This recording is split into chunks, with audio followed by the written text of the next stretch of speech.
Hey, seventh grade, this is a homework video for homework number 9 for regular seventh grade math. I will go over the problems with you to give you a little boost on how to do this, but I'm not going to give you the answer, so pay attention to clues so you can figure out the correct answers on your own, okay? Number 1, which situation can be represented by 17.35x times x is greater than 624 and 60. So in this case, we're talking about money. In all these situations, it's in reference to money. So $17.35 times x greater than $624.60. Okay, doesn't always refer to money, so you just have to pay attention to what the situations are. Okay. So the first thing is, what does this say? What does this inequality say? Remember, an inequality is greater than, less than, greater than or equal to, less than or equal to.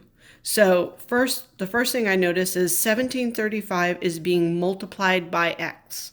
I don't know what number x is. It's unknown at this point, but it is multiplied. Whenever you see something like that in word situations, you're going to be looking for things like this. Like per, you're going to be looking for a word like maybe each, maybe a, every, okay? And all of these things indicate a unit rate. A unit rate is out of 1, okay? So it could say one of these, and if it's now, when you're looking for these, you have to make sure that this number is being multiplied per each every unit rate. They'll trick you and they might say this one per each every, but this is not being multiplied by anything. Okay, so first off, you're looking for that as in regards to this. Then you're also looking for this symbol. That symbol could indicate things such as more than, greater than, larger than. Those are all words that would say that. And it's got to be more than, greater than this. Okay? So using these clues multiplied by 1735 has to be greater than this. Now, my suggestion is you read every one of these before you make a choice. Some of them you might automatically say, no, that's not it. Some of them you may have maybe a question mark. Could that be it? Okay. Be careful, because some of these are not talking about greater than, they're talking about equal to. There's no equal sign. So we're looking for something specifically that says more than, greater than, and being multiplied by 1735. Okay.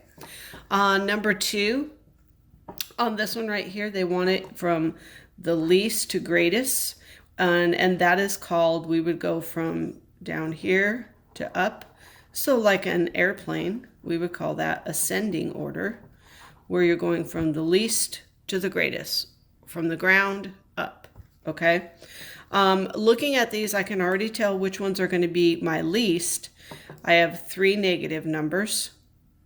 They're obviously going to be smaller than the positive numbers, but you have to decide which one of these negative ones are smaller. If you look at the list, each one of these has the same number, so just put in a different form. What I would do is I would take each number, maybe down here, and put it in decimal form, and then decide which one is least to greatest. So for instance, -2/5. I know by the rule of fifths, okay, you have 5 fingers, okay? So it's 20, 40, 60, 80, 100.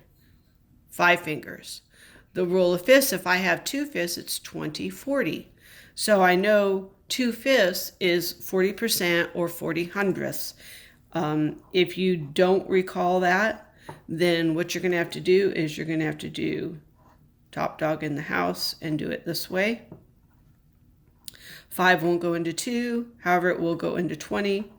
4 times, and it's 20, and there you get the same answer.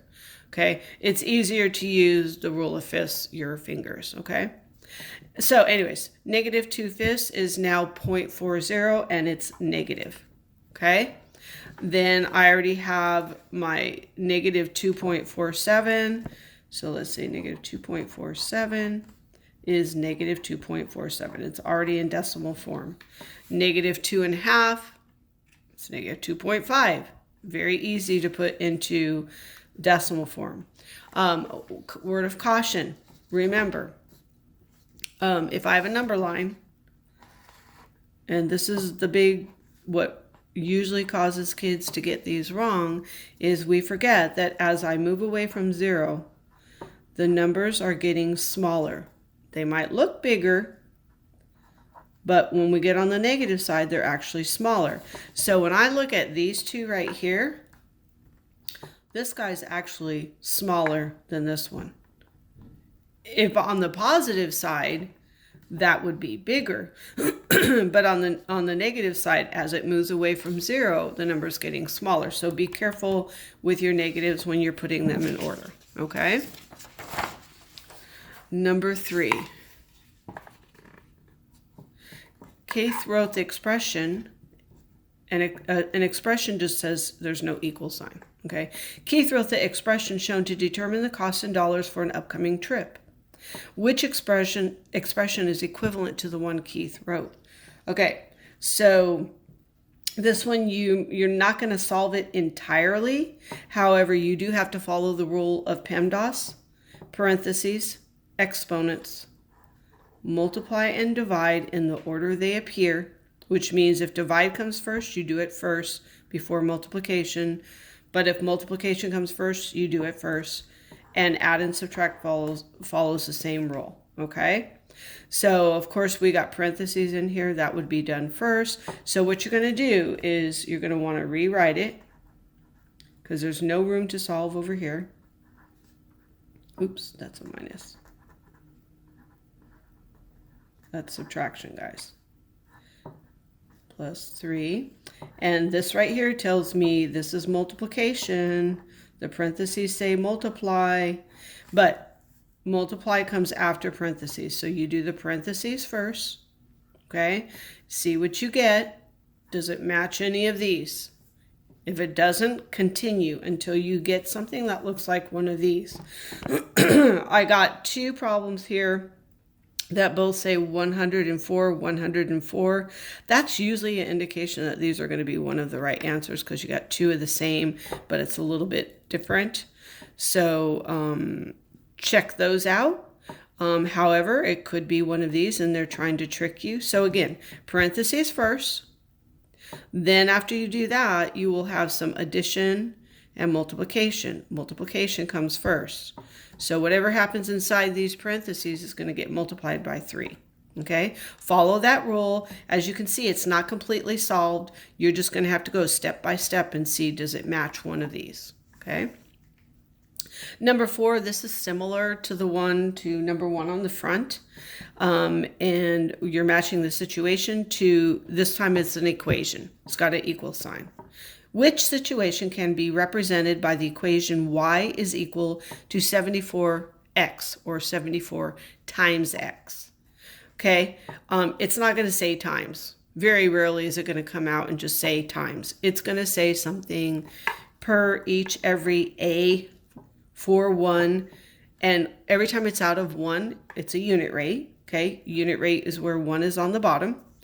When we're talking about per something, every something, each something, it's a unit rate. So read each situation. And now, again, it's an equation. It's not going to say more than 74 times x, less than 74 times x. It has to be equal or equivalent to 74 being multiplied by something using one of these words. Okay? Again, go through each one. Sometimes you'll see right away, nope, that can't be it. And you might want to cross it out. You might see one that you're not sure.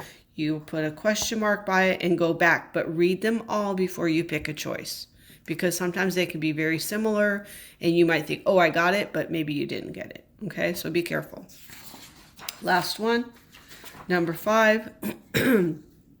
And guys, these are all questions from last year. I pulled these from 6th grade, so we've done these questions before, or we've done similar. So this is nothing new.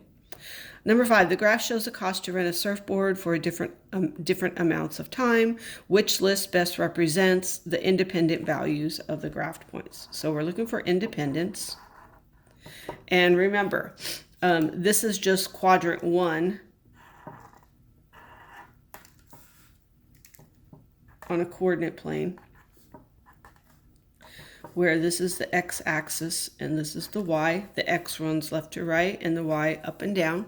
Okay, this is quadrant 1, 2, 3, 4. This is where my x and y values are both positive, just as a reminder. This is where my x are negative and my y, are positive. This is where these diagonally across are opposite, so they're both negative, negative, negative. And same over here, they're opposites. So it's positive, negative from this guy here. So positive x, negative y. Okay. In addition to that, it wants to know the independent values. Is it the amount of time in hours, or is it the cost in dollars? So the units down here are by ones. Every two spaces are a unit of 1, a unit of 1, a unit of 1 hour. Over here, the units are cost in dollars, and they're jumping by 5s all the way to the top, okay? So that's something you got to pay attention to. And recall the way I taught it in my class to try to help you all out. The y is you. Y is you. You depend on your parents. The y is dependent. So I'm not looking for the dependent here. I'm looking for the independent. So I'm not looking at these values. This is dependent. I'm looking for the independent. So I'm looking only at my x values, and it has to match one of these. Very simple. As long as you can remember that your x is independent, and you can remember that easily if you can remember that the y is you and you depend on your parents. Okay? Okay, guys, make sure you get this done. We're starting the last 3 weeks of the second report card period. Make sure, if you had not already, make up any homework assignments, missing assignments, or low grades before report card. Once report card is finalized, we can't go back and fix anything. So good luck. I'll see you guys in class.